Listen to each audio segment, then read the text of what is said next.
ঠিক আছে, লাগবে না, এই জায়গায় আছে। সামান্য দু চারটি কথা বলি, মূল আলোচনা করবে যে অনুভব আছে, বিমল আছে, আশির আছে, জনক আছে, এরা আলোচনা করবে। আমি একটু সূচনা করে দিচ্ছি। আপনি সব জায়গাতেই তাই করেন। কমলের আজকে বই প্রকাশ হলো, এটা তৃতীয় কবিতার বই, তৃতীয় কাব্যগ্রন্থ। প্রথম বই বেরিয়েছিল 2007-এ গমকের ভিতর থেকে, তারপর 2011-তে, আর 2026-এ মৃত প্রতীকের গল্প। মাঝখানে গল্পের ইটা আছে, মাঝখানে গল্পের বই বেরিয়েছে। যাই হোক, আমরা কবিতার কথা বলছি। তো কমল আসলে তৃতীয় কাব্যগ্রন্থ প্রকাশ হওয়ার আগেই বাংলা কবিতায় একজন প্রতিষ্ঠিত কবি।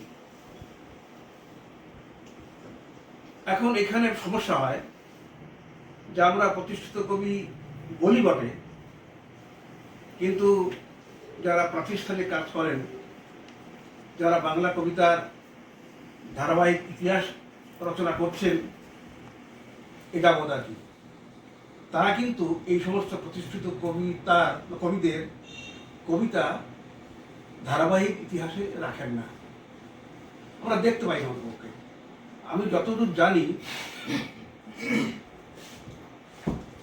সুমন গুল এই কিছুদিন আগে বাংলা কবিতার ধারাবাহিক ইতিহাস রচনা করেছেন। আমি সঞ্জয়কে জিজ্ঞেস করলাম, আমার মনে হয় সেখানে উত্তরাঞ্চলের কোনো কবির নাম মনে হয়নি, আমার ধারণা মনে হয়নি। বিচ্ছিন্নভাবে কোনো কোনো কবির কবিতা আলোচনা হয় বিভিন্ন পত্রপত্রিকায়, সেটা আলাদা ব্যাপার, কিন্তু কবিতার ধারাবাহিক ইতিহাসের মধ্যে একজন কবির জায়গা পাওয়াটা অত্যন্ত সম্মানের। কিন্তু লজ্জার বিষয় এটাই যে বাংলা কবিতার ইতিহাস যারা রচনা করেন তারা উত্তরবঙ্গের কবিদের দিকে ফিরে তাকান না। কমল তার এই তৃতীয় বইটা প্রকাশের সঙ্গে সঙ্গে তার কবিতার চলন কীরকম সেটা সে যারা কবিতা পড়বেন, কবিতা বইটা পড়বেন, তারা নিশ্চয়ই এটা অবগত হবে। আমার মনে হয়েছে, এর আগেও আমি কবিতা পড়েছি, এই কবিতার বইটা আমাকে যখন দিল 4-5 দিন আগে, কবিতা তো ওইভাবে পড়া যায় না, মানে হামলে পরে কবিতা পড়া যায় না, কবিতা খুব দেরি করতে হয়। তবু আমার কাছে যেটা মনে হয়েছে আর কি, যে এই বইয়ের কবিতাগুলোর মধ্যে একটা অদ্ভুত কবিতার ন্যায় আছে। কবিতার ন্যায়টা কীরকমের? এটা যেন সিঁড়ি ভাঙা অঙ্কের মতো ধীরে ধীরে ধীরে ধীরে ধীরে নেমে এসেছে একটা অদৃশ্য বা দৃশ্য আলোর খোঁজে।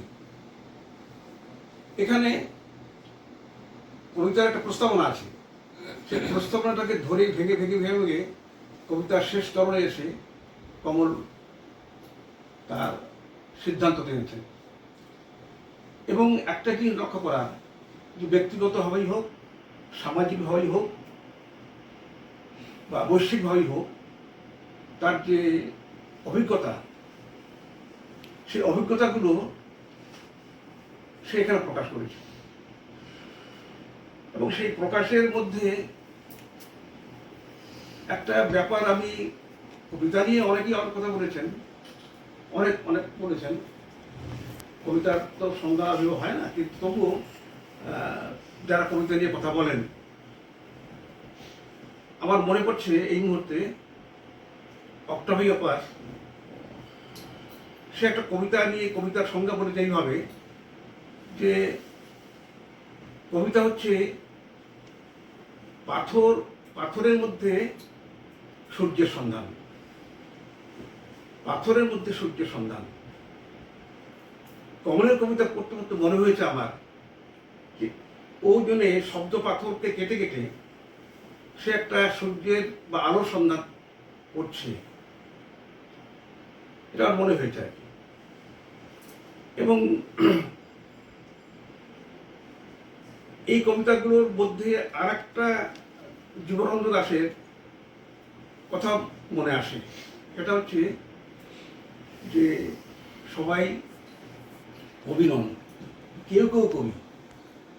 তারা কবি এই কারণে যাদের হৃদয়ের কল্পনার ভিতরে যে বাস্তব অভিজ্ঞতা থাকে, তার প্রকাশ থাকে, তার ঐতিহাসিক ভিত্তি থাকে। এবং এই কমলের কবিতার মধ্যেও দেখা যায় যে বাস্তব অভিজ্ঞতার সঙ্গে সেখানে ইতিহাসের বীজ লুকিয়ে আছে। এবং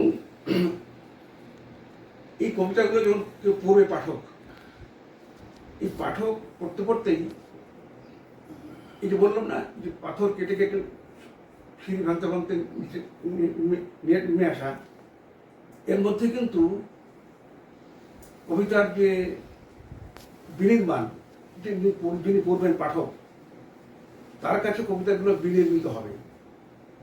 এবং এই বিনির্মাণের মধ্যেই কিন্তু রয়েছে পাঠকের রুচি, পাঠকের অভিজ্ঞতা। সেখানে ভিন্নতা ভিন্নতা ভিন্নতা রয়েছে।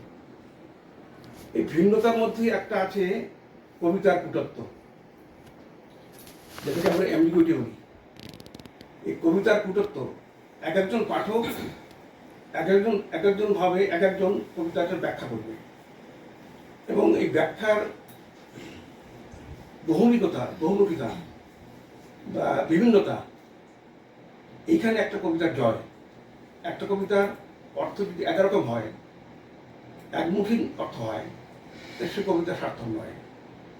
এখন কমলের কবিতার মধ্যে দেখা যাচ্ছে যে আমি একভাবে কবিতার ব্যাখ্যা করব এবং সেই কবিতা আরেকজন অন্যরকমভাবে ব্যাখ্যা করবে। এই যে কবিতার কুটত্ব, এই যে অ্যাম্বিগুইটি, এটা কবিতাকে অনেক বেশি স্থায়িত্ব দেয়। মৃত প্রদীপের গল্প, শেষের দিকে এটা মৃত প্রদীপ 37 পৃষ্ঠা। প্রদীপ মৃত হলে অন্ধকারের সাথে খুনসুটি করে, গাঢ় আস্তে এসে কানে কানে বলে, এক মুহূর্ত বাঁচা সম্ভব নয় তোমাকে ছাড়া। অন্ধকার আপ্লুত এবং উৎসাহিত হয়। খুব সাধারণভাবে যদি আমি অর্থ করি, এটা প্রদীপ নিভে যায়, নিভে গেলে স্বভাবতই অন্ধকার চারপাশটাকে ঘিরে ধরে। কেন অন্ধকারকে জীবন্ত করে পার্সনিফিকেশন করেছে, অন্ধকারকে এটাকে করে ব্যক্তিগত রূপ দিয়ে সে বলছে, অন্ধকার গাঢ় আস্তে আস্তে বলছে এক মুহূর্ত বাঁচা সম্ভব নয় তোমাকে ছাড়া। এবং একথা বলার পরে অন্ধকার আপ্লুত এবং উৎসাহিত হয়। এই কবিতার সঙ্গে আমার জন্য করুণায় রবীন্দ্রনাথের একটা কবিতার মিল আছে, এই যে নদী হারায় স্রোত চলিতে না পারে, সহস্র শৈবাল দাম বাঁধে আসি তারে। এখানে অন্ধকার কিন্তু বহুবিধ অন্ধকার, এখানে শুধু বাস্তবিক অন্ধকার নয়। এখানে প্রদীপ যদি মৃত হয়, মানুষের যদি প্রাণবই বেরিয়ে যায়, তাহলে যেমন সেই নানা রকম কুসংস্কার, অন্ধ সংস্কার তাকে ঘিরে ধরে। এখানে কিন্তু অন্ধকার, বহুবিধ অন্ধকার এখানে আছে। এই অন্ধকার শুধু বাস্তব অন্ধকার নয়, এটা বহুবিধ অন্ধকার এখানে আছে।